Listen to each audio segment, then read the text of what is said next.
That's a problem in our system. There's a blurring between being against AIPAC and being against Jewish folks giving money, you're saying? I think it does get blurred because now that's a problem. Something about this interview felt different the moment it started. Not because Pennsylvania Governor Josh Shapiro sounded angry, not because he sounded emotional, but because underneath every answer was this growing tension. The tension of a political establishment realizing that younger Americans are starting to ask questions that used to feel untouchable. Questions about lobbying, questions about influence, questions about political money, questions about whether criticism of powerful organizations is now being reframed as something morally forbidden. And the deeper this interview went, the more uncomfortable it became. Because this was not just another political interview. This became a conversation about identity, power, foreign influence, and whether Americans are still allowed to question lobbying organizations openly without immediately being accused of crossing some invisible line.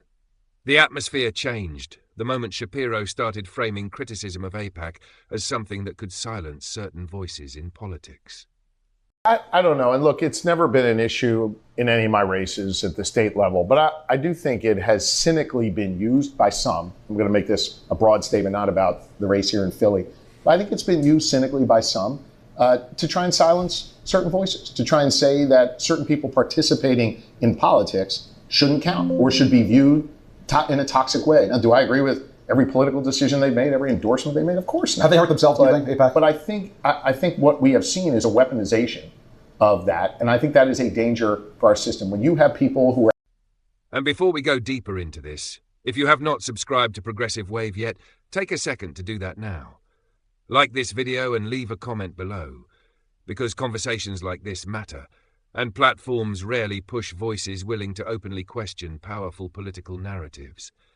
The more this debate spreads online, the more obvious it becomes that people are hungry for conversations that feel honest instead of carefully managed. At first, Shapiro frames himself as defending political participation. But then the conversation shifts into something much bigger. Suddenly, the debate is no longer just about AIPAC itself.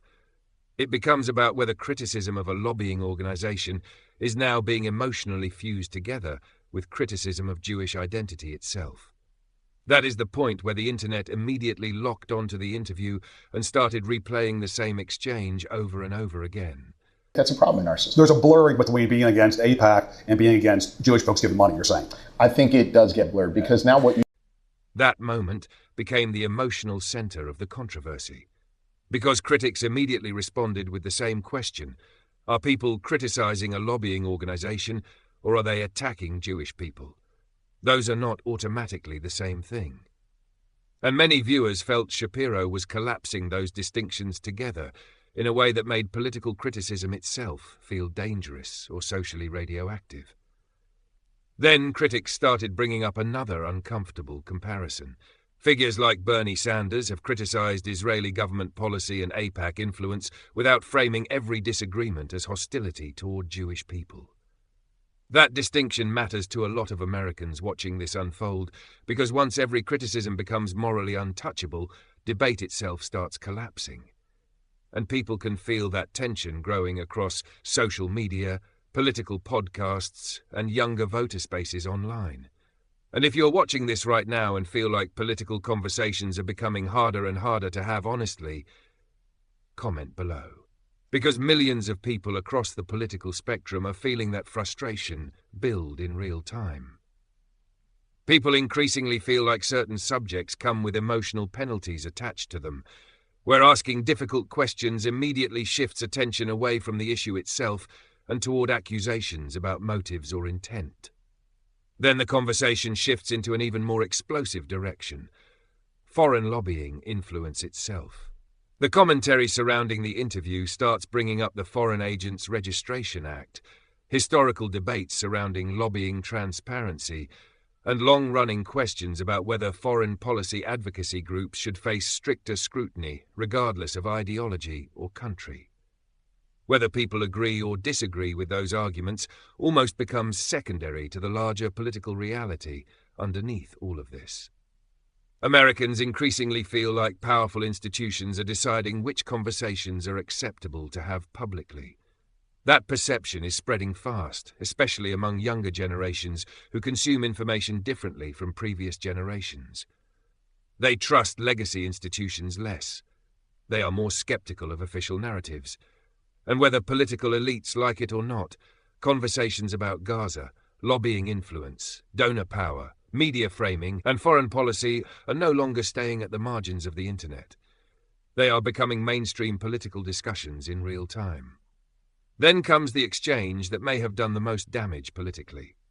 Because finally, Shapiro is asked the question viewers were waiting for. Would he accept AIPAC money? Instead of giving a direct answer, he pivots toward the fact that AIPAC does not participate in governor races. And almost immediately, viewers online interpreted the hesitation itself as the real answer. Do you want their money? And they, to be clear, AIPAC donors. Yeah, I mean, look, I'm running for governor, and they don't play in state races. I'm not trying to be cute about that, but it's just not an issue here in my race for governor. But this could be a factor down the road if other opportunities do present themselves, right? Well, I'm not looking down the road. I'm looking at how we can win a re-election for governor. And you could almost feel audiences reacting in real time as the clip spread online. Because in modern political media, hesitation becomes its own headline. The moment politicians avoid direct answers on emotionally charged issues, viewers instantly start assuming there is something underneath the surface they do not want to say openly. That is why this exchange spread so aggressively across social media platforms and political commentary channels. But here is the deeper reality establishment figures may be underestimating. This is not just about one politician anymore. This is generational. Younger voters question institutions differently. They are less emotionally controlled by old political taboos. And the more politicians try to frame uncomfortable questions as morally suspicious, the more many younger Americans interpret that as proof the political system is protecting itself instead of answering honestly. That is the real reason this interview exploded online. Not because Josh Shapiro made one controversial statement, but because millions of viewers saw something much larger unfolding underneath the interview itself.